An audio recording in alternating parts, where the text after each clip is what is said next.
L'édito politique de Bruno jeudi du Paris Match. Bruno, ce matin vous nous parlez de Nicolas Dupont-Aignan, le candidat qui pourrait ruiner les derniers espoirs de François Fillon. Il est crédité de 5,5% dans le dernier Rolling IFOP pour Paris Match. Alors Bruno, feu de paille ou vrai danger pour Fillon ?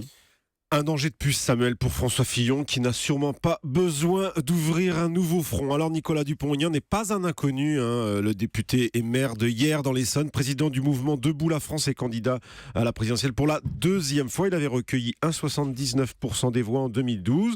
Il a largué les amarres avec la droite quand Nicolas Sarkozy a pris le pouvoir à l'UMP. Et depuis 15 ans, ce gaulliste séguiniste vit en marge de la droite. Cette année, il a obtenu assez facilement ses parrainages et décolle dans les sondages, vous le disiez, grâce ou à cause des déboires de François Fillon. L'affaire des costumes et la mise en examen de Fillon l'ont aidé à doubler ses intentions de vote. C'est simple, il est passé de 2 à 5,5% dans la dernière livraison du sondage Match IFOP. Bruno, monté dans les sondages uniquement à cause des déboires de François Fillon ?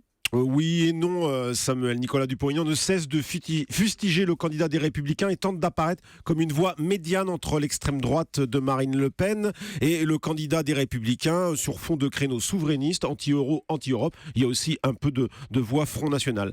Malin, il a su habilement ces derniers temps jouer de son éviction du débat de TF1, invité du JT de la même chaîne le week-end dernier. Il a quitté le plateau en direct. La vidéo a été vue plus de 12 millions de fois.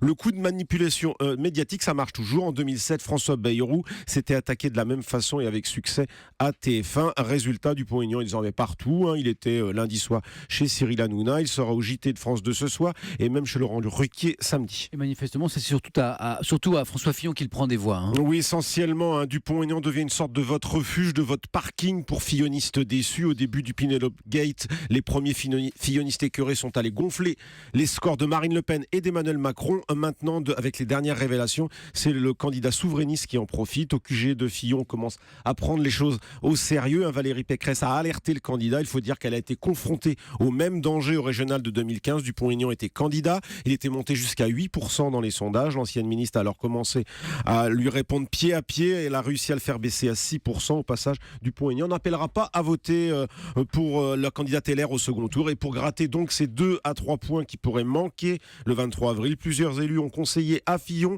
de trouver en urgence un élu tendance souverainiste pour répondre aux électeurs de Dupont-Aignan. Reste à trouver l'oiseau rare. Dupont-Aignan, celui qui pourrait ruiner les derniers espoirs de Fillon. L'édito politique de Bruno jeudi de Paris Match. Merci Bruno, merci Axel, bonne journée à tous, prenez bien soin de vous.